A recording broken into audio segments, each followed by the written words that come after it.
안녕하십니까. 네, 오늘은 그 순서에 따라서 마태복음 5장 8절의 말씀을 계속해서 공부해 보도록 하겠습니다. 5장 8절의 말씀은 심적으로, 역격으로 사용이 되고 있죠. 심적으로 깨끗한 사람들은 복되다. 그들이 하나님을 볼 것이기 때문이다. 라고 하는 5장 8절의 말씀을 가지고 오늘 공부해 보도록 하겠습니다. 오늘 말씀에서 이 중요한 단어는 이 깨끗한이라고 하는 단어입니다. 이 5장 8절에서 이 깨끗하다라고 하는 이 단어는 헬라어로는 이 카다로스라고 합니다. 이 카다로스라고 하는 이 단어는 그 반대되는 이 더러운이라고 하는 뜻을 가진 아카다르토스라고 하는 이 헬라어 단어와는 대비되는 그러한 단어라고 할 수가 있는데요. 바로 깨끗하기 이전에는 더러웠다라고 하는 것을 전제하는 그러한 의미를 가진 단어라고 할 수가 있습니다. 그 더러움이 씻겨져서 이제는 깨끗해졌다, 이러한 뜻입니다.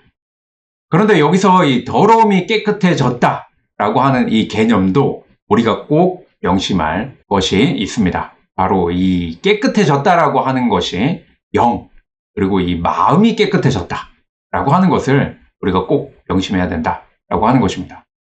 이 물리적으로 어떤 그 더러운 그릇을 설거지를 하니까 이 설거지해서 그 그릇이 깨끗해졌다, 이런 식으로 깨끗해진 것을 이야기하는 것이 아닙니다. 제가 이 3절에서도 말씀을 드린 것처럼 이 영과의 관계에서만 이야기할 수 있는 이 깨끗함을 말하는 것이라고 하는 것을 계속해서 공부해 나가면서 염두에 두시기 바랍니다.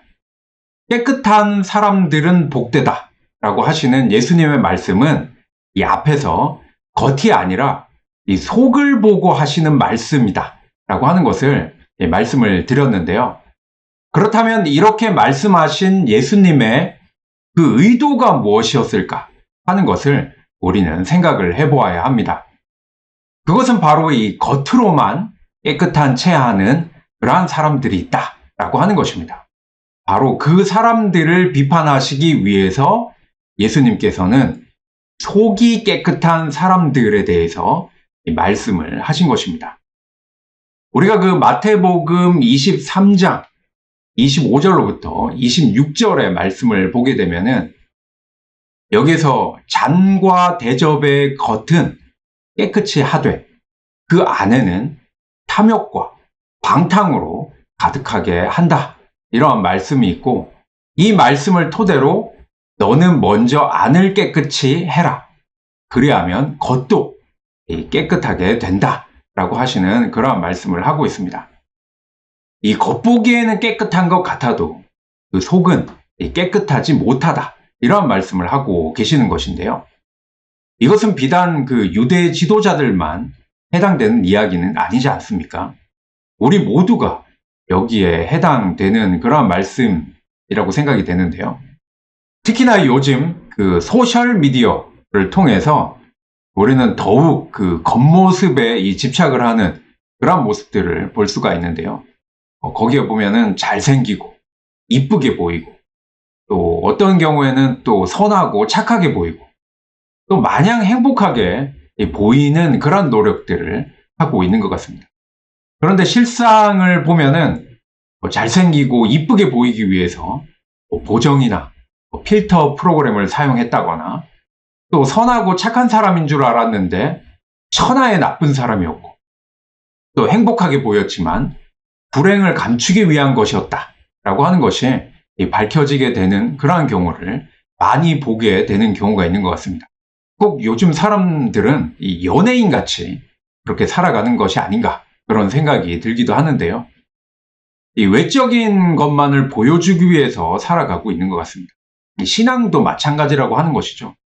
마치 내 외모를 꾸미는 것처럼 신앙도 외적인 어떤 사람들에게 보여주는 것만을 우리가 열심히 하고, 우리 마음을 꾸미고 우리 마음을 살피는 그러한 삶은 우리가 좀 외면하고 있지 않나 하는 그러한 말씀을 드리는 것입니다.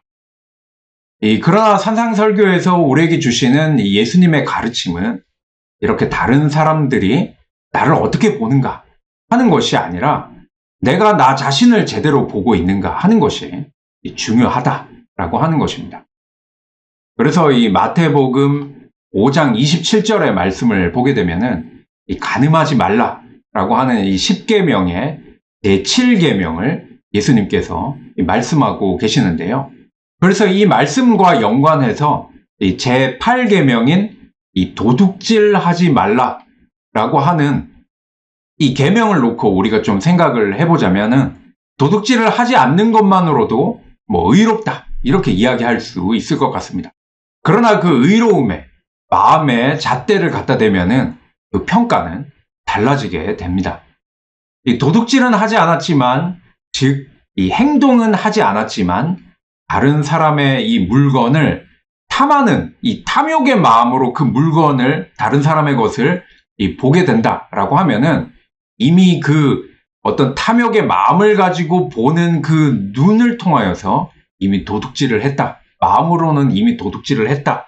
이렇게 말할 수 있을 것입니다. 이렇게 놓고 보면 예수님께서 가르치신 이 사람됨의 의로움은 겉으로 드러난 행위만으로 판단될 수 있는 게 아니라고 하는 것이 분명해집니다. 겉으로 드러나는 행위만이 아니라 속에 품어 지닌 마음까지도 의로워야 그 사람됨을 의롭다 할 수 있다. 이렇게 말씀하시는 말씀인 것입니다. 예수님의 이 가르침은 바로 이 마음의 법이라고 할 수가 있습니다.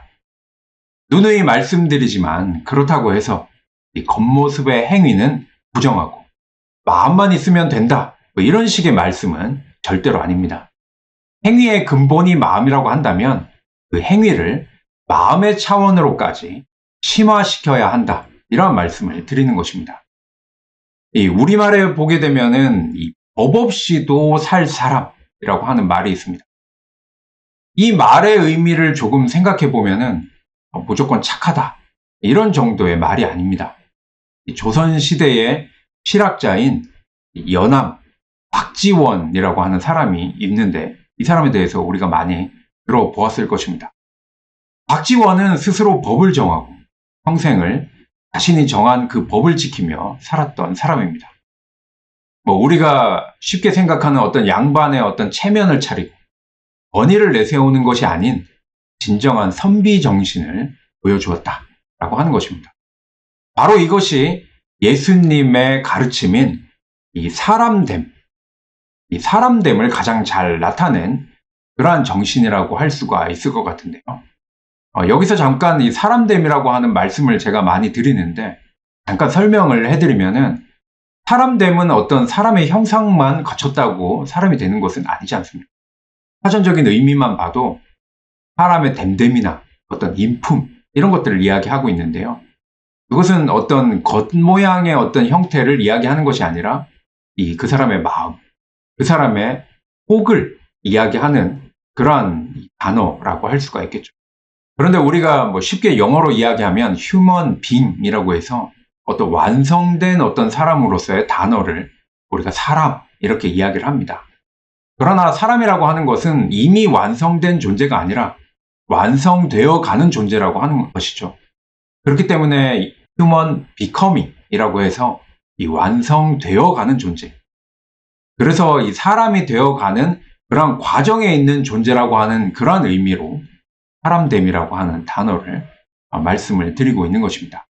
그래서 이 마음과의 관계에서의 이 깨끗함, 이 8절에 나오는 그 깨끗함은 이 7절에서의 이 자비로운 사람들에게 하나님께서 자비를 베풀어 주심으로써 얻게 되는 그러한 깨끗한 마음이다 라고 설명을 드릴 수가 있습니다. 바로 하나님의 자비로 씻김을 받아서 깨끗해진 마음이라고 할 수가 있습니다. 씻김을 받았다라고 하는 면에서 본다면 이것이 바로 진정한 세례라고 할 수가 있고, 깨끗해졌다라고 하는 면에서 본다면 이것이 바로 회개라고 할 수가 있습니다. 그렇다면 마태복음 4장 17절의 말씀에 나오는 예수님께서 회개하라 라고 하셨던 그 회개가 바로 이 마음의 깨끗함을 이 말씀한 것임을 드러낸다 라고 할 수가 있습니다. 성경은 이것을 이 귀신 축출의 이야기로 이 말씀을 하고 있는데요. 하나님의 거룩한 영만이 이 더러운 영을 내쫓을 수 있다라고 하는 그런 말씀도 이 하나님의 자비로 씻김을 받아 깨끗해졌다라는 말이나 다름이 없습니다.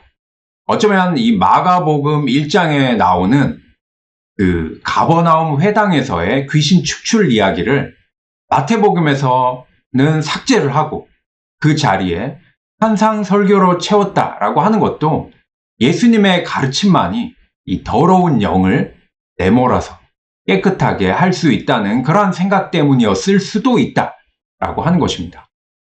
영적으로 가난한 사람들이 회개하여서 심적으로 깨끗한 사람들로 변화되었다라고 한다면 이것이 바로 귀신 축출이고 회개가 아니겠는가 하는 그러한 말씀인 것입니다. 그렇다면 깨끗한 사람들이 보는 것은 과연 무엇일까요? 이 질문에 대해서는 오늘 그 말씀 5장 8절 말씀의 하반절에 보면은 그들이 하나님을 볼 것이다 라고 말씀하면서 이 질문에 대한 대답을 하고 있습니다. 마음이 깨끗해야지만 하나님을 볼 수 있다 라고 하는 뜻입니다. 그렇다면 하나님을 본다는 말씀에 대해서 우리는 물어보아야 합니다. 사실 하나님을 본다는 것은 쉽게 말할 수 있는 말이 절대로 아닙니다. 8절 말씀에서는 분명히 심적으로 깨끗한 사람들은 하나님을 볼 것이다 라고 말씀을 하고 계시는데 우리는 하나님을 믿는다 라고 하면서도 하나님을 보지 못하고 있다면 그것은 우리의 마음이 깨끗하지 못하기 때문은 아니겠는가 하는 것입니다. 예수님은 바로 우리로 하여금 하나님을 볼 수 있는 그 깨끗한 마음자리를 찾게 하시기 위해서 이 산상설교의 말씀을 주시는 것입니다. 마음이 깨끗해야 보이는 하나님이라고 한다면 그 마음을 맑은 물처럼 생각해 볼 수가 있습니다. 마치 맑은 물 속에서 내비치는 그 강바닥을 보듯이 이 존재의 근거, 바로 우리의 이 반석이 되어주시는 그 하나님도 깨끗한 사람들의 그 마음 밑바닥에 내비친다는 그러한 뜻이 아닐까 하는 것입니다. 더러움이 씻기어 깨끗한 마음이라고 한다면 그것이 욕심이 없어서 자비로운 마음이라고 한다면 자비로우신 하나님을 자비로운 마음에서 본다는 것은 너무나도 당연한 말씀입니다. 바로 그럴 때 우리가 주기도문으로 고백하는 하늘에 계신 우리 아버지여 라고 불러도 이것은 절대로 불경건한 일이 아닐 것 같습니다. 오늘은 여기까지 하도록 하겠습니다. 감사합니다.